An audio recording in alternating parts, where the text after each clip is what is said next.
नमस्कार आज्ञा मो सांग साथी मैंने कहते आचार्य आपण तो बाहर अरे बुढ़ा हेले कौन करेंगे जो मैंने प्रश्न पचार कि पागल प्रश्न अरे बुढ़ा हेले आपण भी मरिबे मु भी मरिबी अरे बुढ़ा हेले कौन करी अरे भविष्य कथा किए चिंता करुच्ची बर्तमान मु बर्तमान ये बसी राति निदे शोथेबी काली उठिबी बोली किसी ग्यारंटी अच्छी कि आज्ञा ग्यारंटी ना कहीं मोर आज कलिजुग स्त्री दरकार ना स्त्री हम तो आपन जानते जसु रत्नाकर स्त्री नाम कौन थिला रत्नावती नाई नाई नाई तुलसीदासंकर स्त्री नाम थिला रत्नावती स्त्री हब तो एमती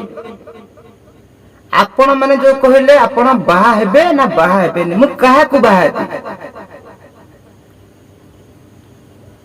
बढ़िया श्लोकटी मन पड़ुची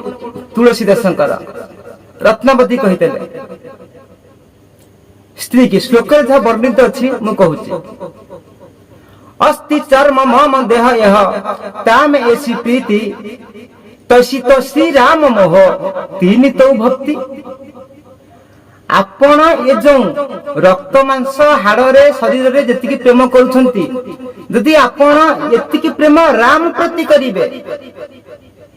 ता माने कोन भव सागर रे पारी हेजिवो बढ़िया कथा टिए तुलसीदास तांको स्त्री की दिने बाड़ाई थे रत्नावती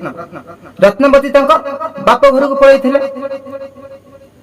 किंतु रत्नावती कर बहुत बड़ परिवार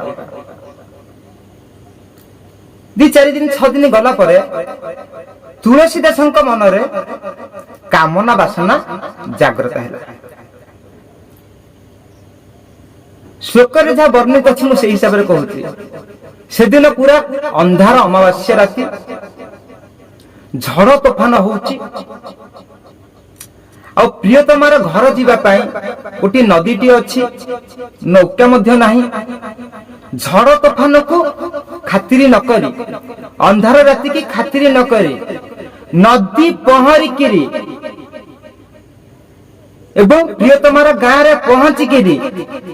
जिते बेले घर द्वार मुझे देखले ससुर लोक तो किसी शोई ना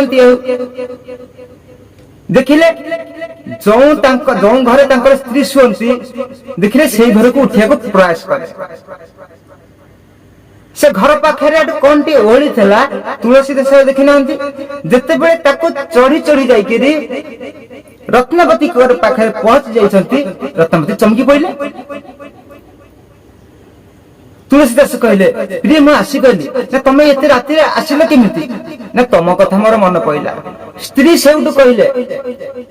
अस्ति चर्म मम देह यह तामे ऐसी प्रीति तसी तो श्री राम मोह तीन तो भक्ति तमे जेतिकी ये रक्त मांस हाड़ शरीर को प्रेम करी एतिकी आसीच दौड़िकी फिर कौटी साप लांगुले रे उठिकी जिते बेले रत्नावती नहीं कि जाती तुम कौन पटे उठिल तुम देखिला गोटे साप लांगुल धरिकी उठिकी जाइछंती जीवन को भी माने देखी ना तुलसीदास जिते स्त्री यही कथा कहीदे तुलसीदास को तुलसीदासंकर मन विचलित होगला आ सेउठु जाइकिरी रामायण लिखिले जसु रत्नाकर कथा बिल्कुल मिथ्या जसु रत्नाकर जते बेले आसीतेले एटा होंची बौद्ध देव जमाना अरे भाई जो मानकर उपदेशर ज्ञान नाही संगीतर ज्ञान नाही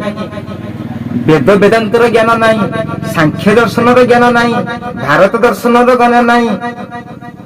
अरे पुराण रू कौन मिल मोर ये कहिबार कथा